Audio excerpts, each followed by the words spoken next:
그날 아무도 몰랐던 진실이 조용히 시작되었습니다. 숟가락 부딪히는 소리, 된장국 끓는 냄새, 그리고 식탁 한가운데 놓인 하얀 유골함. 그 안엔 정욱의 남편이 있었습니다. 그녀는 그날도 아무렇지 않게 식탁 옆에 앉아 밥상을 차렸습니다. 엄마, 된장국 너무 짜요. 손자 민재의 투정에 정욱은 살짝 미소 지었지만 그 미소는 금세 굳어졌습니다. 딸 유진은 핸드폰을 보며 무심하게 말했죠. 엄마, 점심에 반찬 떨어지면 냉장고에 있는 김치 꺼내세요. 정욱은 고개를 끄덕였어요. 그녀의 손은 미세하게 떨리고 있었습니다. 그 떨림은 누구에게도 보이지 않았지만 세상에서 가장 깊은 외로움이 깃든 손짓이었죠. 부엌 한켠에 오래된 시계가 째깍거렸습니다. 남편이 살아있을 때 직접 고친 시계였습니다. 저 시계 소리만큼은 아직 살아있네요. 그녀는 혼잣말처럼 중얼거렸습니다. 그러나 누구도 듣지 않았습니다. 딸은 회의 전화를 받으며 거실로 나가고 손자는 게임 소리를 키웠습니다. 그 집에서 할머니라는 이름은 존재했지만 정욱이라는 사람은 점점 사라지고 있었습니다. 저녁이 되자 딸 유진은 퇴근하며 말했죠. 엄마, 내일은 빨래 좀 미리 돌려주세요. 바빠서요. 그래, 알겠어. 정욱의 대답은 언제나 같았습니다. 순한 사람의 목소리, 체념이 묻은 어조였습니다. 그녀는 창가에 앉아 먼지를 털며 남편의 유골함을 바라봤습니다. 여보, 나 요즘 자꾸 이상해요. 내가 왜 여기에 있죠? 그녀는 손끝으로 유골함을 쓸었습니다. 낡은 틀 안에 갇힌 기억처럼 그녀의 하루도 같은 자리에서 돌고 돌았습니다. 다음 날 아침 부엌에서 전 부치는 소리와 기름 냄새가 퍼졌습니다. 엄마, 그런 거 하지 말라니까. 기름 냄새가 배잖아요. 유진의 목소리에 정욱의 손이 멈췄습니다. 지글거리던 전이 한쪽으로 탔습니다. 그녀는 조용히 불을 끄고 말했어요. 그냥 명절 같아서요. 유진은 짧게 한숨을 내쉬며 대꾸했습니다. 엄마, 그런 감정에 너무 매달리지 마세요. 요즘은 현실적으로 살아야죠. 그녀는 말끝을 흐리며 냉장고 문을 닫았습니다. 그 순간 정욱의 눈빛이 잠시 흔들렸습니다. 현실이라는 단어가 이렇게 차가울 수 있을까? 그녀의 눈앞에 남편의 환한 얼굴이 스쳤습니다. 여보, 우리 딸은 언제 이렇게 멀어졌을까요? 밤이 되자 집안은 고요했습니다. 거실 불빛만 희미하게 새어 들어왔습니다. 정욱은 방구석 매트에 앉아 무릎 담요를 덮었습니다. 벽에 걸린 가족 사진 속의 웃음은 오래된 포스터처럼 빛을 잃고 있었습니다. 그녀는 그 사진 속의 자신을 보며 낮게 중얼거렸죠.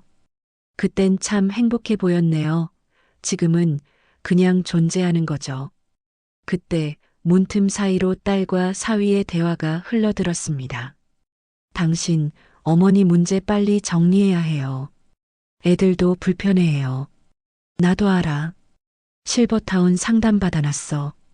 그 말이 끝나는 순간 정욱의 손끝이 식탁 위를 더듬었습니다. 숟가락이 바닥에 떨어지며 작은 금소금이 울렸습니다. 짤랑. 그 소리가 방 안을 가르며 그녀의 가슴속 깊은 곳까지 파고들었습니다. 그녀는 고개를 숙였습니다. 나 이제 짐이구나. 눈물이 떨어져 유골함 위에 닿았습니다. 그녀는 두 손으로 그것을 꼭 감싸주며 속삭였어요. 여보, 나 이제 어디로 가야 할까요?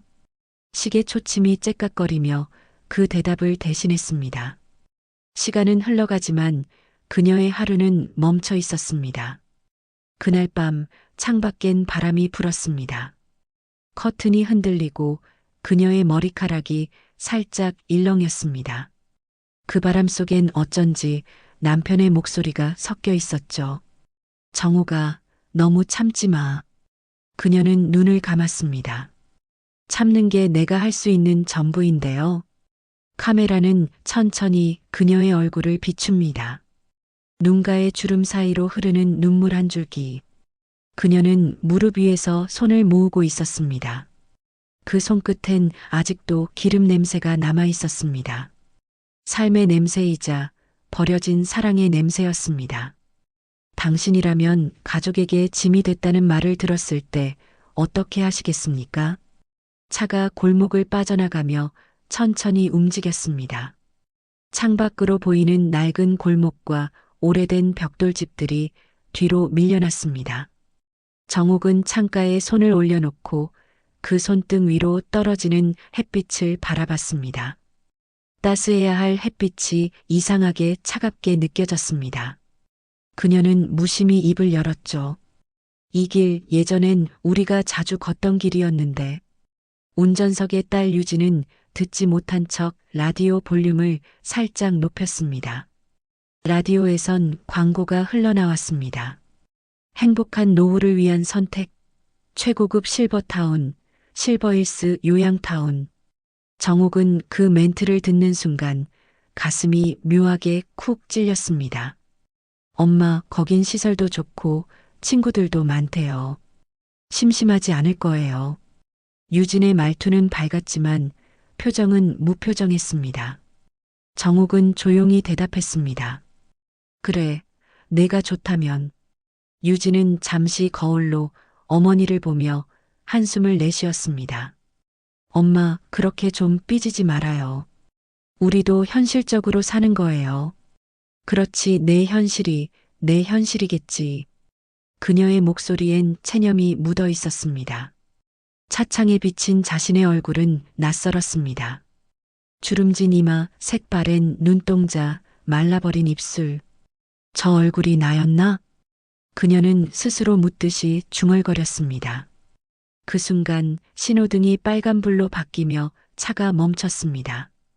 도시의 소음이 잠시 멎은 듯했고 정옥의 심장 소리만 들렸습니다. 쿵, 쿵, 쿵. 심장이 뛰는 소리가 마치 무언가를 예고하는 듯 했습니다. 도착한 곳은 생각보다 멀지 않았습니다. 실버힐스 요양타운 번쩍이는 금색 간판이 햇빛을 반사하며 눈을 찔렀습니다. 정옥은 유진을 따라 로비로 들어갔습니다.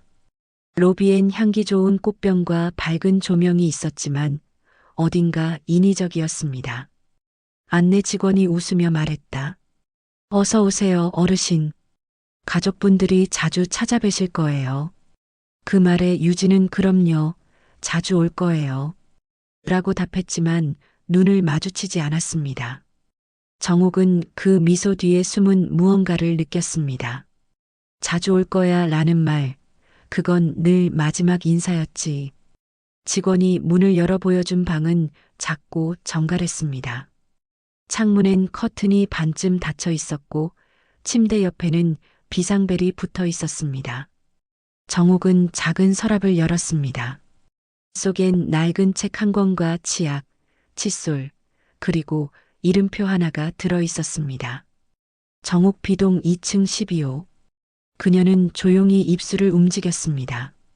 번호로 불리게 되는 거구나. 유진은 가볍게 말했습니다. 엄마, 여기 밥도 잘 나와요. 직원분들이 다 친절하대요. 엄마도 이젠 좀 쉬세요. 집에선 너무 힘들었잖아요. 정옥은 눈을 깜빡이며 웃었습니다. 그래, 그래야겠지. 내가 너무 오래 살았나 봐. 유진은 잠시 머뭇거리다가 핸드백을 들었습니다. 그럼 나 이제 가볼게요. 엄마, 적응되면 전화해요. 그래, 잘 가라. 문이 닫히는 순간 정옥의 시야가 흔들렸습니다. 복도엔 발자국 소리만 메아리 쳤습니다.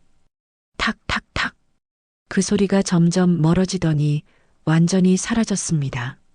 정옥은 문 앞에 서서 한참을 바라보다가 천천히 돌아섰습니다. 방 안은 너무 조용했습니다. 벽시계 초침 소리만 또렷이 들렸습니다. 째깍 째깍.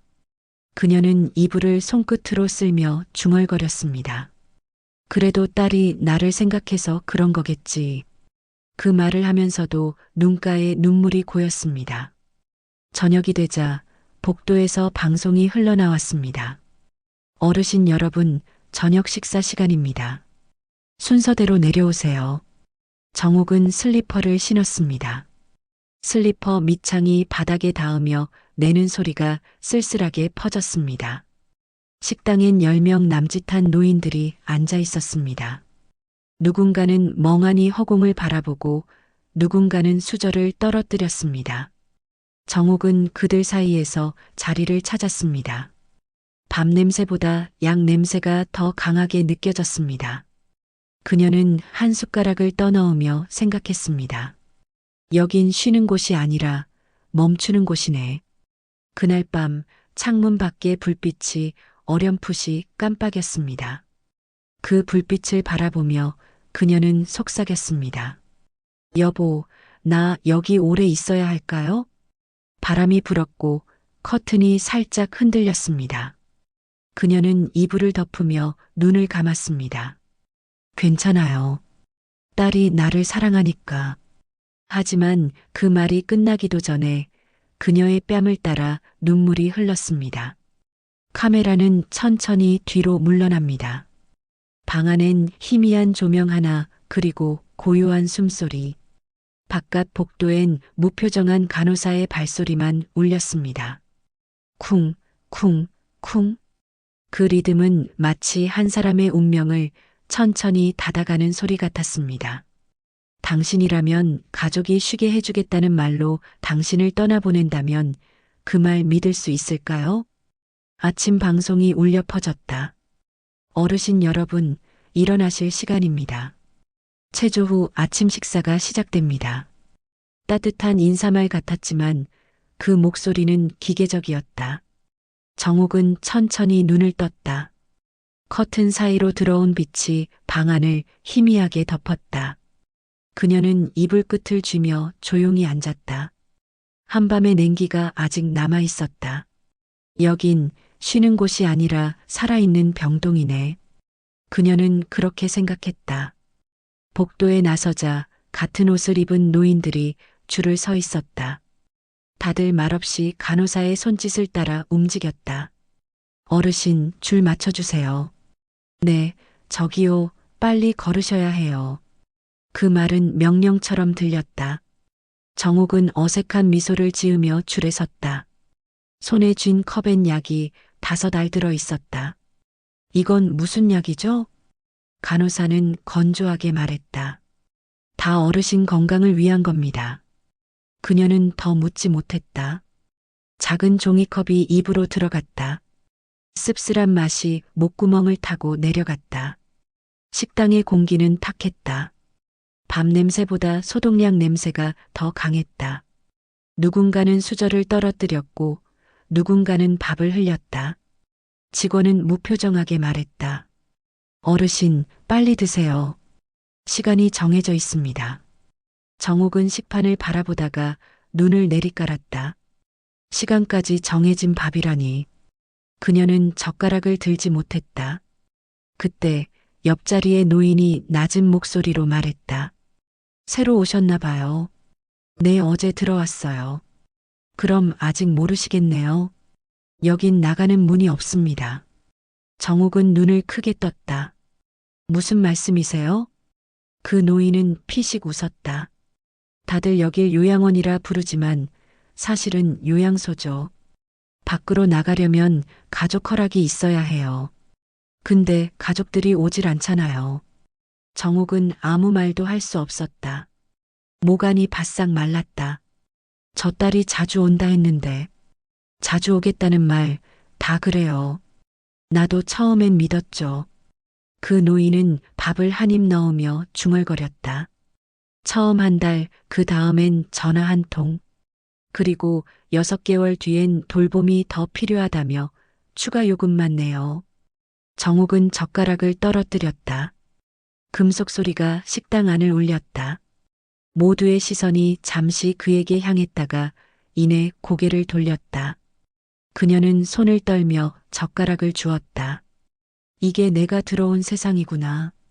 오후가 되자 운동 시간이 시작됐다. TV 앞에 앉은 노인들이 일제히 팔을 올렸다. 하나, 둘, 셋, 넷. 간호사가 리듬에 맞춰 박수를 쳤다. 정옥은 따라하다가 어지러움을 느꼈다. 잠깐 벽에 손을 짚자 간호사가 달려왔다. 괜찮으세요? 약 드셨어요? 네, 좀 쉬면 될 것 같아요. 여긴 누워 계시면 안 돼요. 운동 시간 끝나면 쉬세요. 그녀는 억지로 웃으며 고개를 끄덕였다. 그러나 마음 한켠에서 차가운 공기가 돌았다. 이곳의 돌봄은 강요된 순종이었다.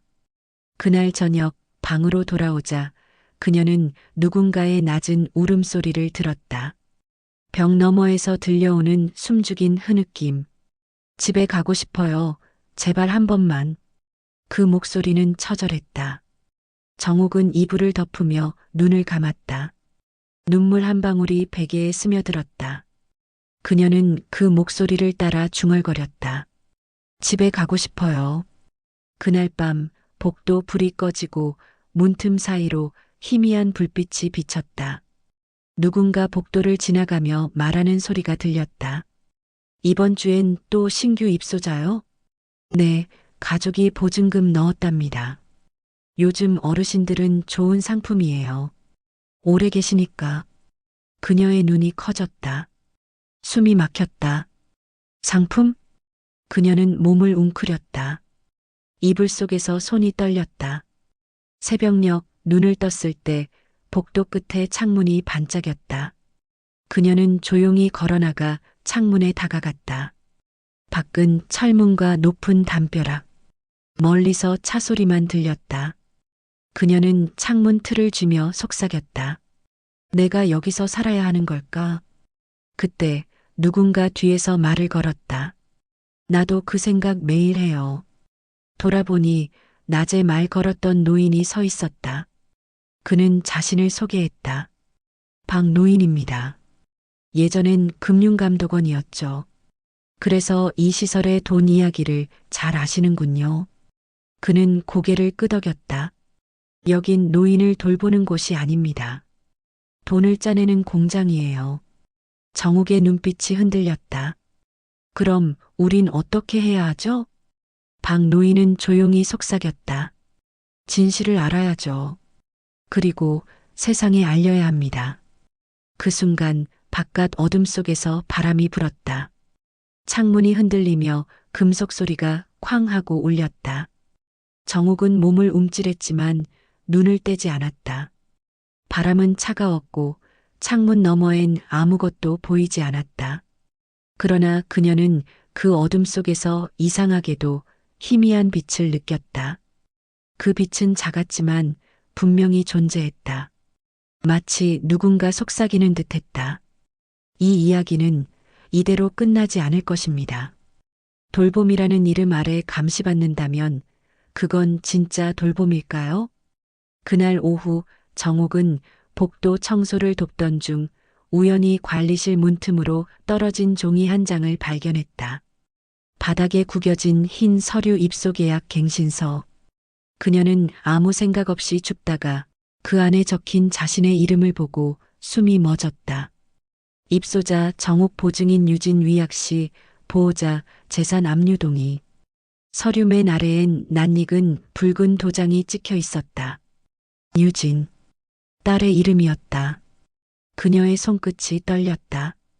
종이를 붙잡은 손에서 땀이 배어 나왔다. 이건 뭐지? 내 딸이 보증을 선 게 아니라 나를 팔았다는 건가? 눈앞이 흐려졌다. 문득 머리 한켠이 욱신거렸다. 어르신, 거기서 뭐 하세요? 직원의 목소리가 들리자 그녀는 반사적으로 종이를 뒤로 감췄다. 아무것도 아니에요. 이쪽은 출입 금지예요. 얼른 방으로 가세요. 직원이 무심히 문을 닫고 돌아가자 정옥은 그 종이를 가슴팍에 꼭 쥐었다. 서류의 끝이 구겨졌고 그 끝자락에서 잉크 냄새가 희미하게 풍겼다. 그 냄새는 오래된 배신의 냄새 같았다. 방으로 돌아온 그녀는 이불을 뒤집어 쓰고 조용히 울었다. 유진아, 내가 왜? 눈물은 끊임없이 흘렀지만 울음소리는 거의 들리지 않았다. 그녀의 어깨가 작게 떨릴 뿐이었다. 벽 너머에서는 누군가 TV 뉴스를 켜고 있었다. 최근 고령층을 대상으로 한 요양시설 사기 사건이 급증하고 있습니다. 그 문장을 듣는 순간 그녀의 머릿속에서 퍼즐이 맞춰지기 시작했다. 그렇구나. 나도 그 중 하나였구나. 그날 밤 정옥은 다시 박 노인을 찾아갔다. 그는 작은 손전등 불빛 아래에서 낡은 공책을 펴고 있었다. 박 선생님, 이게 뭐예요? 그녀가 종이를 내밀자 그는 잠시 멈췄다. 손전등 불빛이 종이 위에 붉게 반사되었다. 이건 보증금 전용 계좌 서류네요. 이 도장 가족 서명 맞아요? 제 딸 거예요. 유진. 박 노인은 고개를 숙였다. 이건 심각합니다. 가족을 내세워 노인을 담보로 잡는 구조죠. 담보요? 시설에서 어르신을 데려오면 보증인 명의로 대출을 받아 운영비를 메꿉니다. 그 대출금이 안 갚기 시작하면 그 어르신이 남는 거예요. 정옥은 손으로 입을 막았다. 그럼 난 지금 돈으로 계산된 거예요? 박 노인은 조용히 고개를 끄덕였다. 어르신만이 아니에요. 이 건물에 있는 사람들 대부분이 그렇습니다. 그 말에 정옥은 가슴이 철렁 내려앉았다. 눈앞이 빙글 돌았다. 그녀는 비틀거리며 의자에 앉았다. 그럼 여길 빠져나가면? 그 순간 계약 위반이 되죠. 가족 재산 압류가 들어가요. 그래서 아무도 못 나가요. 정옥의 눈빛이 흔들렸다. 딸이 알고 있었을까요? 박 노인은 한참을 침묵하다 말했다. 그건 어머니가 직접 물어보셔야죠. 그녀는 고개를 떨궜다. 손등 위로 떨어지는 눈물이 서류에 번졌다. 붉은 도장이 젖은 종이 위에서 서서히 퍼지며 번져갔다. 그 모습이 마치 피처럼 보였다. 그녀는 이를 악물었다. 이제 이대로는 안 두겠어요. 박 노인의 시선이 반짝였다. 어르신, 위험합니다.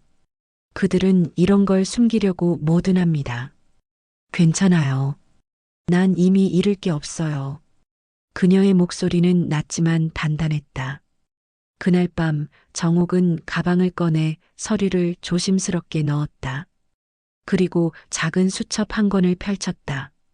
남편이 생전에 남긴 문장이 적혀 있었다.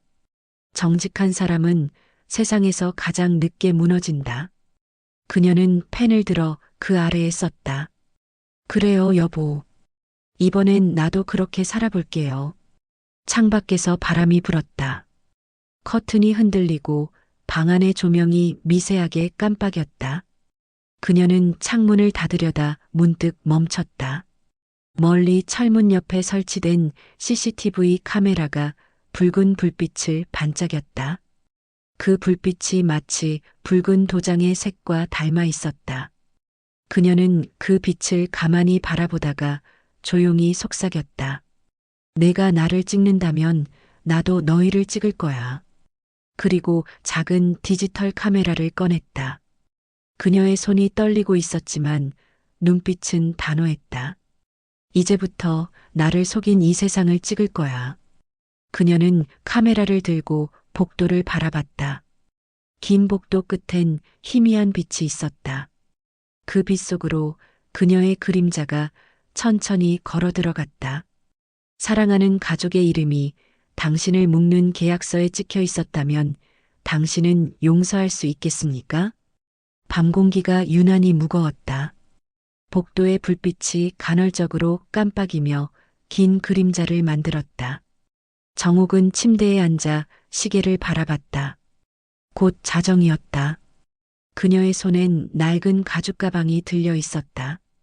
그 안에는 복사해둔 서류와 박 노인이 건네준 USB가 들어 있었다. 오늘 밤이야. 그녀는 스스로를 다독였다. 창문 밖에서는 비가 내리고 있었다. 빗방울이 유리창을 두드릴 때마다 심장이 더 빠르게 뛰었다. 복도 끝 문틈 아래로 비상등 불빛이 희미하게 새어나왔다. 그녀는 문을 열고 조심스레 복도로 나섰다.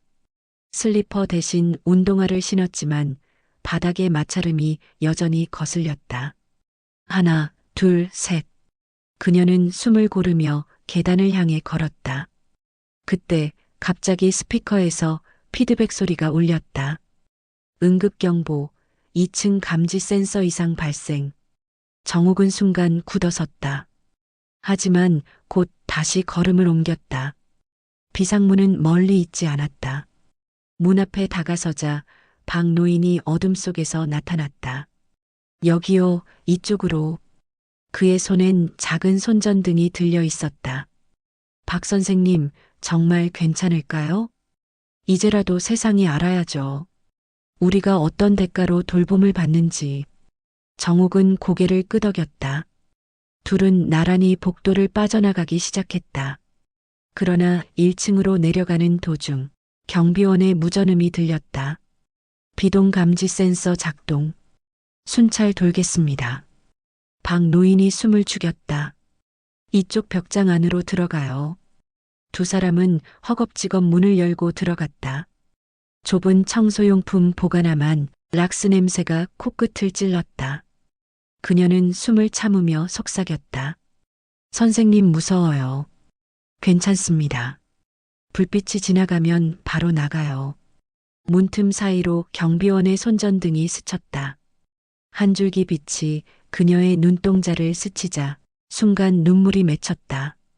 이 나이에 몰래 숨을 일이 생기다니.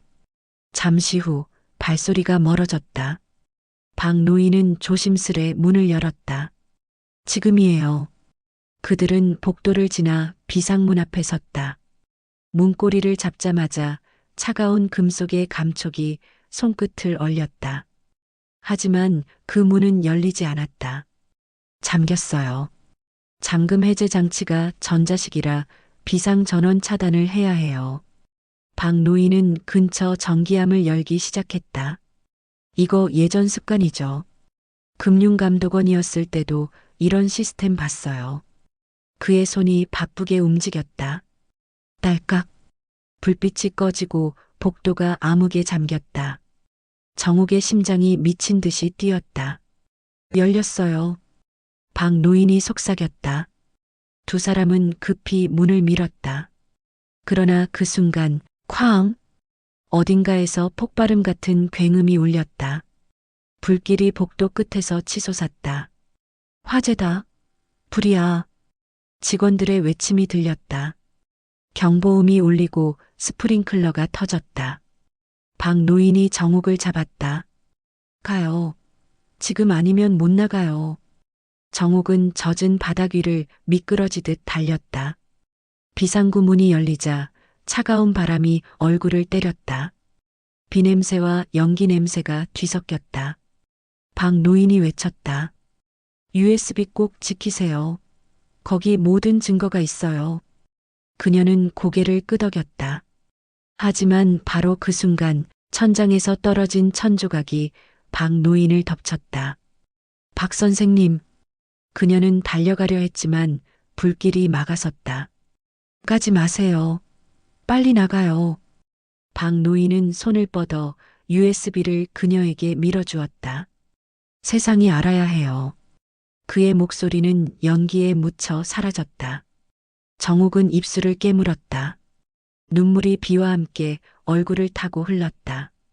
미안해요. 꼭 세상에 알릴게요. 그녀는 울먹이며 달렸다. 밖으로 나온 순간 비바람이 세차게 내리쳤다. 경찰차와 구급차의 사이렌 소리가 멀리서 들려왔다. 그녀는 젖은 머리칼을 쓸어 넘기며 숨을 몰아쉬었다. 손에 쥔 USB를 바라보며 속삭였다. 여보, 나 이제 도망치는 게 아니에요. 그녀의 발밑엔 젖은 종이 조각이 붙어 있었다. 그건 실버힐스 요양타운 운영비 내역서였다.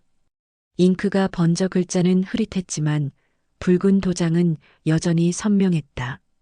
그녀는 몸을 떨며 USB를 품속에 넣었다. 멀리서 화염이 치솟고 사이렌이 울리고 불길 속에서 누군가의 외침이 메아리쳤다. 살려주세요. 그녀는 눈을 감았다. 그 외침이 자신을 향한 말처럼 들렸다. 그리고 천천히 중얼거렸다. 이젠 내가 나를 살릴 차례야. 카메라는 멀리서 그녀의 뒷모습을 비춘다. 빗속을 걸어가는 작은 그림자, 그 손엔 여전히 젖은 USB 하나가 빛나고 있었다. 당신이라면 불길 속에서 진실을 들고 나올 수 있겠습니까?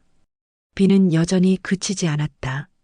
젖은 도로 위를 구급차가 달리고 불타던 실버타운은 검은 연기를 뿜어냈다. 정옥은 그 불길에서 멀리 떨어진 버스 정류장 옆 벤치에 앉아 있었다. 어깨엔 젖은 스웨터가 달라붙었고 손은 차가웠다. 하지만 품속의 USB만은 꼭 쥐고 있었다. 박 선생님 해냈어요. 세상이 알게 될 거예요. 그녀의 입에서 나온 목소리는 낮고 떨렸지만 분명히 단단했다.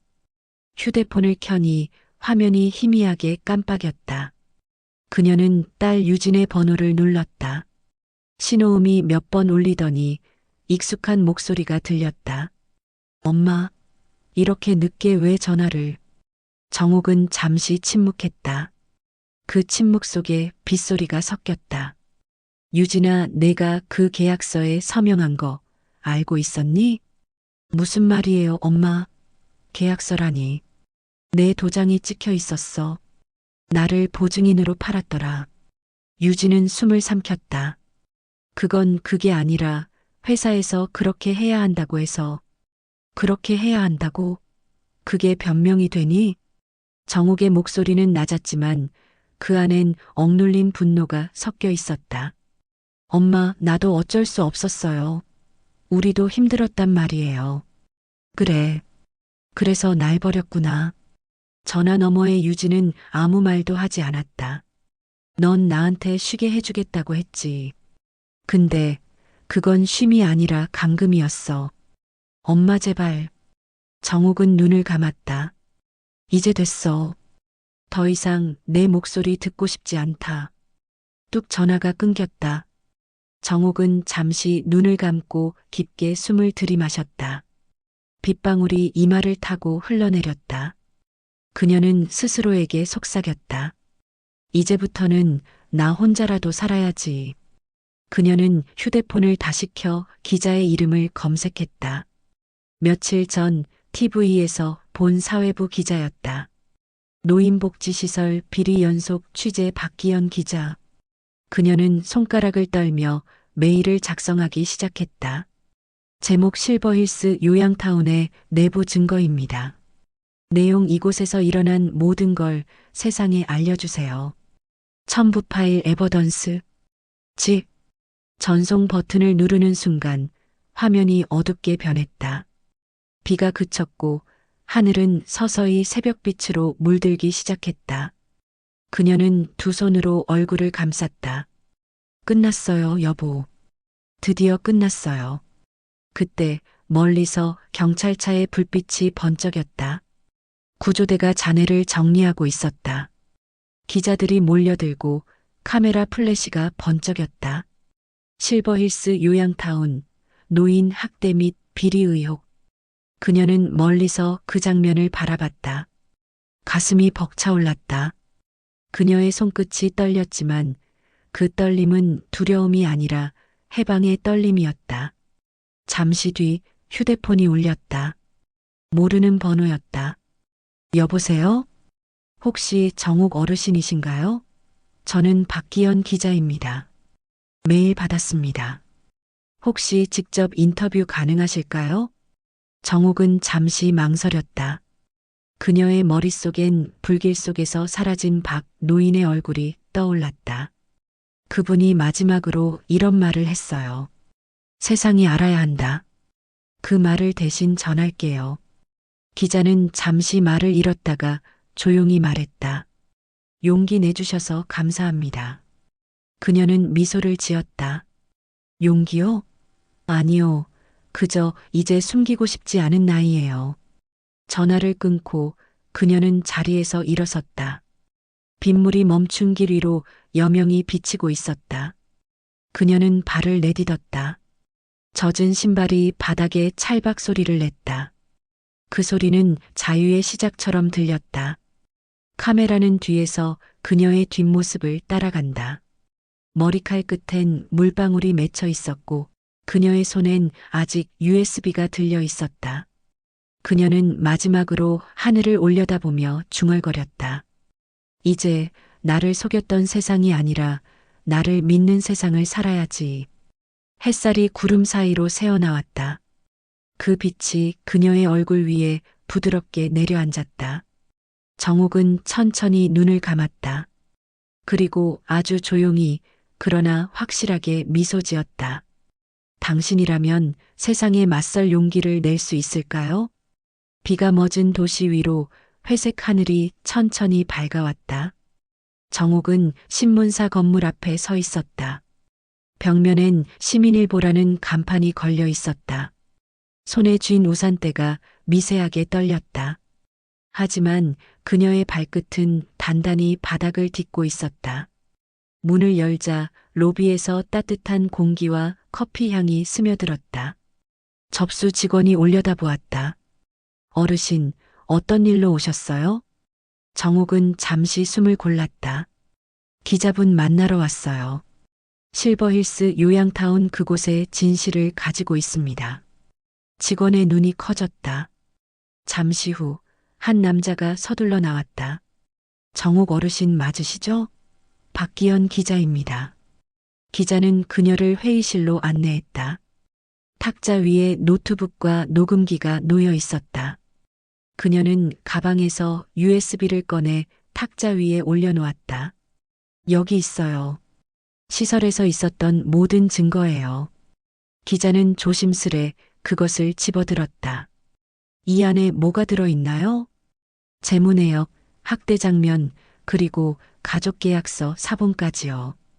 전부 제 손으로 모았어요. 그녀의 목소리는 떨렸지만 단호했다. 기자는 한동안 말을 잇지 못했다. 정말 이걸 공개해도 괜찮으시겠어요? 가족분들께도 영향이 있을 수 있습니다. 정옥은 천천히 고개를 끄덕였다. 그래서 더 해야 해요. 누군가는 말해야죠. 노인은 보호받아야지 거래되어선 안 되니까요. 그녀의 눈빛이 흔들림 없이 빛났다. 그 순간 회의실 조명이 살짝 흔들렸고 탁자 위 녹음기에 빨간 불빛이 점등되었다. 며칠 후 전국 뉴스의 한 헤드라인이 떠올랐다. 실버힐스 요양타운 비리 폭로 내부 제보로 전면 수사 착수. 화면 속에는 기자회견장이 비쳤다. 정옥의 얼굴은 실루엣 처리되어 있었지만 그 목소리는 단호하게 세상을 울렸다. 우린 가족에게 버려졌지만 그래도 인간입니다. 돌봄이란 이름으로 묶이지 않겠습니다. 그녀의 말이 끝나자 기자들의 셔터 소리가 쏟아졌다. 그날 저녁 TV를 보던 시민들은 조용히 한숨을 내쉬었다. 저분 용기 대단하시다. 우리 부모님도 저기 안에 있었을지도 몰라. 댓글에는 수천 개의 메시지가 달렸다. 정옥 어르신, 당신이 진짜 영웅입니다. 당신 덕분에 부모님 생각이 났어요. 감사해요. 한편 유진은 거실에서 그 뉴스를 보고 있었다. 그녀의 손에 커피잔이 떨어져 쨍그랑 소리를 냈다. 남편이 물었다. 그분 어머니 아니야? 유진은 입술을 깨물었다. 맞아요. 우리 엄마예요. 눈물이 뚝 한 방울 떨어졌다. 그녀는 두 손으로 얼굴을 감쌌다. 엄마 미안해요. 너무 늦었네요. 그 시각 정옥은 창가에 앉아 있었다. 라디오에서 기자의 목소리가 흘러나왔다. 실버힐스 사건의 제보자는 신원을 밝히지 않은 채 모든 노인이 존중받는 세상을 남기고 사라졌습니다. 그녀는 미소 지었다. 사라진 게 아니에요. 이제야 살아가는 거죠. 밖에서는 아이들이 뛰어놀고 있었다. 그들의 웃음소리가 창문 너머로 스며들었다. 그녀는 그 소리에 귀를 기울였다. 그래, 이게 세상이지. 내가 지키고 싶던 세상. 그녀는 라디오 볼륨을 조금 높였다. 박 선생님, 듣고 계시죠? 우리 해냈어요. 창밖 하늘은 맑아지고 구름 사이로 햇살이 스며들었다. 그 빛이 그녀의 주름진 얼굴 위로 따스하게 내리쬐었다. 그녀는 눈을 감고 미소 지었다. 그 미소는 잃어버린 세월을 되찾은 사람의 미소였다. 당신이라면 세상을 바꾸는 용기를 낼 수 있을까요? 누군가의 목소리가 되어줄 수 있을까요? 봄이 왔다. 벚꽃이 피어나고 바람이 따뜻하게 불었다. 정옥은 작은 마을 공동주택의 마당을 쓸고 있었다. 바닥엔 꽃잎이 수북히 쌓여 있었지만 그녀는 천천히 정성스레 빗자루를 움직였다. 이곳은 마음터 쉼집이라 불리는 곳이었다. 실버타운 사건 이후 뜻을 함께한 사람들이 모여 만든 작은 공동체였다. 누구도 지시하지 않았고 누구도 명령하지 않았다. 그저 서로를 존중하며 필요한 만큼 돕고 살았다. 정옥 어르신, 차 식어요. 젊은 자원봉사자가 부엌 창문으로 얼굴을 내밀었다. 그녀는 손을 들어 미소로 답했다. 금방 들어가요. 그 목소리엔 예전의 떨림이 없었다. 이제 그녀는 보호받는 사람이 아니라 살아가는 사람이었다. 거실에는 실버힐스에서 함께 나온 노인들이 앉아 있었다. 한 분은 뜨개질을 하고 한 분은 라디오를 듣고 있었다. 라디오에서는 조용히 사회면 뉴스를 전하고 있었다. 지난달 실버힐스 요양타운 관련자 5명이 법정 구속되었습니다. 피해 노인 전원은 국가보호 대상자로 지정되었습니다. 정옥은 잠시 눈을 감았다. 그녀의 손끝이 따뜻한 차잔을 감쌌다. 박 선생님, 우리가 약속 지켰어요. 작게 그러나 확실한 미소가 번졌다. 창문을 통해 햇살이 들어왔다. 빛이 그녀의 주름 사이를 부드럽게 스쳤다. 그 빛 속엔 지난날의 고통과 눈물이 녹아 있었다. 그녀는 마당 쪽을 바라봤다. 작은 텃밭에 심어둔 상추가 새순을 틔우고 있었다. 그녀는 속삭였다. 이제야 진짜 봄이 왔네요. 잠시 후 초등학생 둘이 문 앞에서 인사했다. 할머니, 이거요. 손에는 그림 한 장이 들려 있었다. 그림 속에는 흰 머리의 여인이 미소 짓고 있었다. 그리고 그 옆엔 이런 글귀가 있었다. 할머니는 진짜 용감한 사람이에요. 정옥은 아이들의 머리를 쓰다듬으며 눈시울을 훔쳤다. 고맙다. 너희가 이렇게 말해주니 이제야 살아온 게 보람있네. 아이들이 떠나고 정옥은 천천히 하늘을 올려다봤다. 맑은 하늘, 새들의 울음소리, 그리고 봄바람. 그녀의 손끝이 미세하게 떨렸지만 그 떨림은 두려움이 아니었다. 살아있다는 실감, 그것이었다. 그녀는 한 손으로 빗자루를 짚고 다른 손으로 머리카락을 정리했다. 그리고 아주 천천히 걸어 나섰다. 햇살이 그녀의 등을 따뜻하게 감쌌다. 그녀의 발걸음은 느렸지만 한 걸음 한 걸음이 단단했다. 길끝 벤치에 앉아 잠시 숨을 돌렸다. 바람이 불어와 꽃잎이 그녀의 무릎 위에 떨어졌다. 그녀는 그 꽃잎을 손끝으로 쓸며 조용히 말했다. 여보, 이제 정말 괜찮아요. 내가 날 버리지 않았어요. 카메라는 그녀의 얼굴을 클로즈업한다.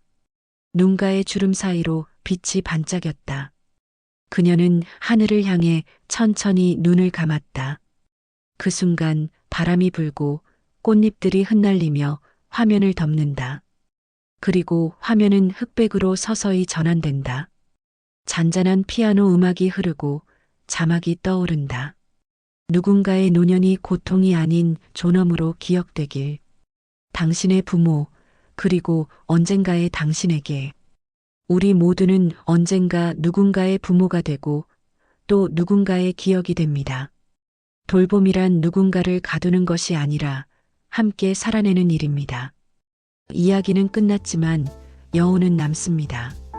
다음 시간 마음의 창가에서 또 다른 인생 이야기를 들려드리겠습니다.